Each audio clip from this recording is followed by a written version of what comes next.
we're going to begin this morning with President Trump's push to remove undocumented immigrants, which almost touched off a trade war yesterday.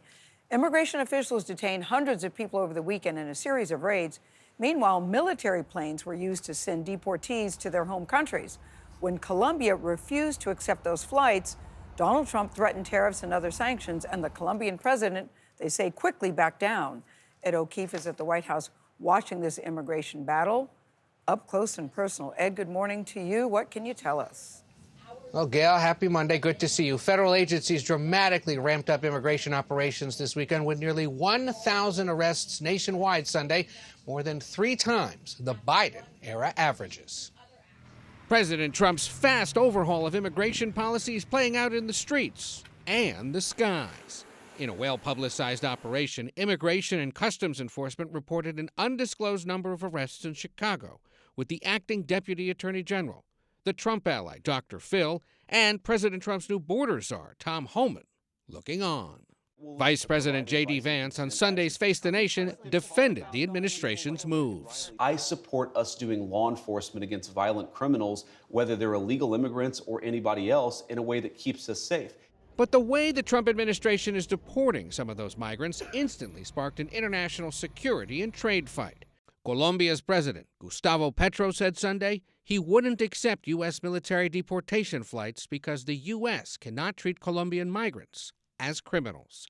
In response, Trump said he would impose a travel ban on top Colombian officials and 25% tariffs on imported Colombian goods that would jump to 50% in a week. Petro initially stood firm, announcing his own 25% tariff on U.S. goods, and said, "Your blockade does not scare me." But hours later, the White House said Colombia had agreed to all of Trump's terms, including unrestricted acceptance of migrants, and that tariffs will be put on pause. Now, Colombia's foreign minister says they have, quote, overcome the impasse with the government of the United States. A delegation is set to travel to Washington this week to hold high-level meetings to follow up on agreements between the two countries, Gail.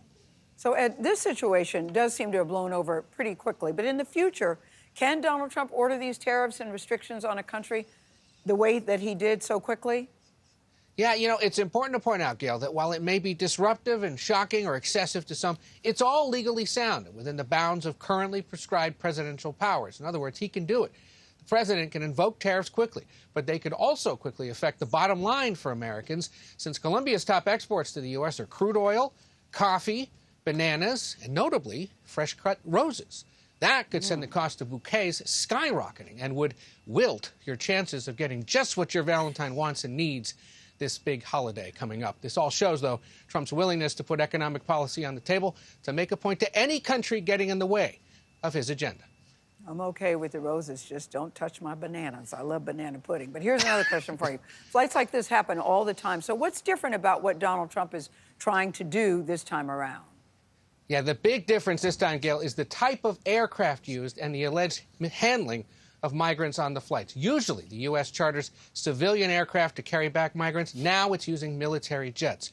Trump insists on that to send a message about how seriously he's trying to address what voters widely see as a big problem. The Trump administration says everything that transpired with Colombia in the last day or so is a clear message to other countries that they're obligated to accept what are called repatriation flights. Gail? Well, it does paint quite a picture, Ed. Thank you very much.